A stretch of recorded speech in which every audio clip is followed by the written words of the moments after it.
Кривичниот суд му изрече 11 години казна затвор на Фатон Љури, кој на 1 јули годинава го прегази пешакот 68-годишниот Југослав Николовски по пешачка патека кај паркот на франкофонијата. Според судот, обвинетиот управувал мотоцикл без регистарски таблички, без возачка дозвола по пешачка патека, со брзина од 35 км на час. Со страничниот дел од мотоциклот удрил во пешакот Николовски, го напуштил местото без да укаже помош на жртвата.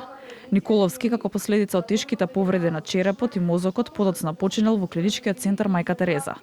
Судиката Снежана Марковска посочи дека делото е сторено со евентуална умисла, бидејќи обвинетиот бил свесен дека со движењето по пешачка патека ги крши сообраќајните прописи и може да предизвика последици.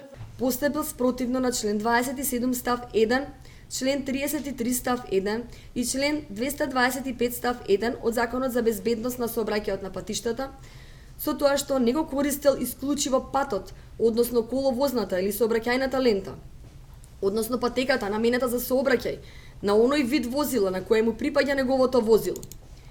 Па мотоциклот го управувал по пешачка патека, површина наменета само за движење на пешаци, при што брзината на движењето на возилото не ја приспособил кон својствата и состојбите на патот, видливоста, прегледноста, атмосферските услови, состојбата на возилото и товарот, густината на сообраќајот и другите сообраќајни услови, на начин да може навремено да го запре возилото пред секоја пречка што под дадените услови може да ја предвиди.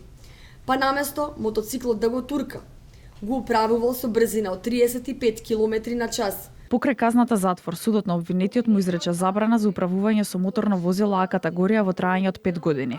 Обвинителството во врска со мерката притвор предложи да продолжи мерката притвор против обвинетиот, а одбраната на обвинетиот побара судот да му определи адекватна мерка за обезбедување до правосилно завршување на постапката.